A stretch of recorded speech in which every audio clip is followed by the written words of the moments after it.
welcome to the CEO of the MISC Foundation, Dr. Al-Badr. He'll be asking, is there a clash of generations? القائد زمان يا حبيبي كان الوضع رسمي أكثر من أنه حبي زي دحين. الوضع لازم تاخذ موعد عشان تروح تتكلم معاه. كان عندهم قساوة أكثر. مايكرو مانجمنت ستايل كان متعب في المنظمات.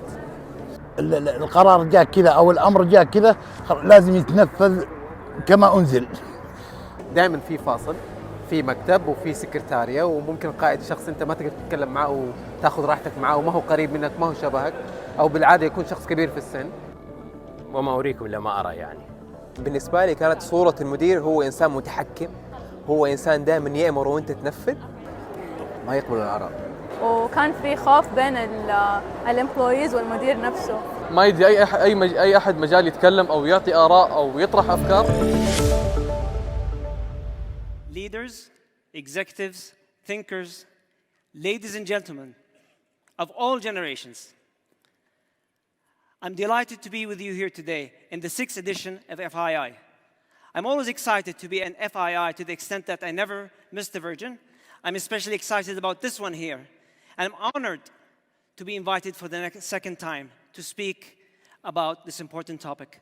Perhaps they chose me because of my age, and they think that I've seen so many generations in the workplace that I know one thing or two about talking about or working with different generations.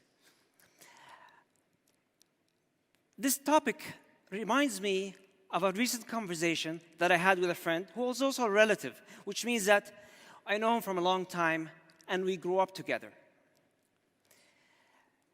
The father talked to me. He was extremely worried about his son. He told me, you know, my son, you know him from a young age. He was young and restless. Now, he's beyond his 20s, well into his 30s. He's not young anymore, but he's still restless. He jumps from stint to stint, project to project, with no stability in mind. Ironically, I also know the son who comes to me for mentorship. The son authored 4 books, done 2 startups, and now is well into his 3rd startup, and is having very good traction. To me, this story is another example of the gap between the generations. But let me ask you a question here. Do you think the year that you were born really defines the way you behave, the way you think, your value and work style, your values and work style? Or in other words, does the generation to which you belong really define you? There is definitely a gap here.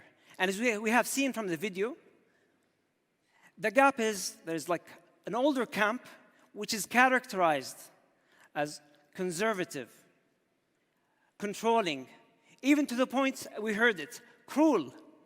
Then we have the newer camp of the young who are positive, progressive, and people-oriented. Is that a clash of generations?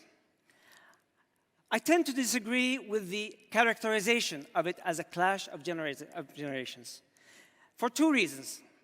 The first reason, I see it a bit disrespectful of this older generation of whom we are the products and to whom we go for wisdom, their experience, and knowledge. But more importantly, this narrative of clash of generations boxes you in a box that you are part of a generation, you need to think a certain way and act a certain way just because you're part of this or that generation. To me, it's more of a clash of mindsets, a clash of work styles. In Saudi Arabia in particular, we are embarking on a very ambitious journey to Vision 2030 with its 3 pillars. We're doing it in a world that is fast changing and very complex. We have just came out of the pandemic, Corona, do you all remember? Then we have global conflict, and we have economic difficulties. And this complex backdrop, we are here to transform our future, To do that, at the Mohammed bin Salman Foundation, MISC, we studied very deeply the leadership traits needed for the leaders of the future. The reason we're doing it is because we are on a mission, on a journey, to create the leaders of the future that would lead us to Vision 2030. It's part of our mandate to empower talented Saudi youth.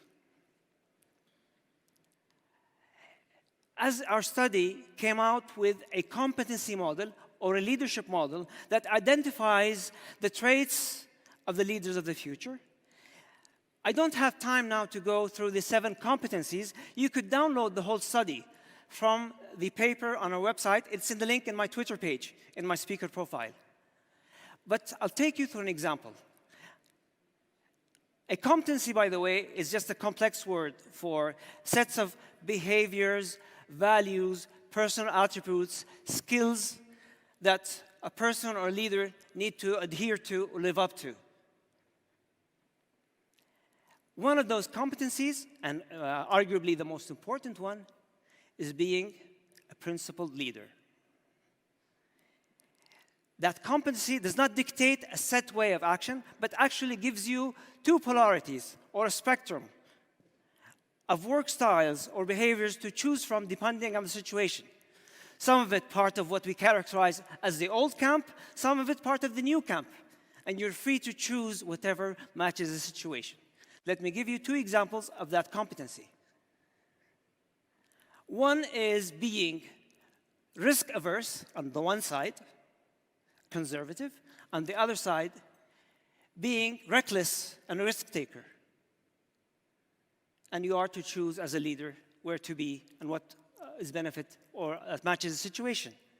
Another example of that is being charitable versus being economically sustainable. And another competency is being a force for the future.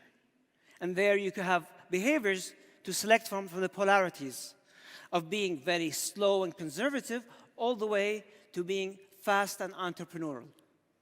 Or being respectful and bound by tradition and social hierarchy to being socially experimenting.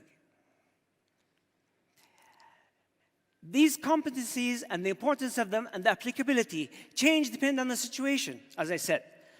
For example, during the COVID pandemic, priorities changed. The whole world order changed.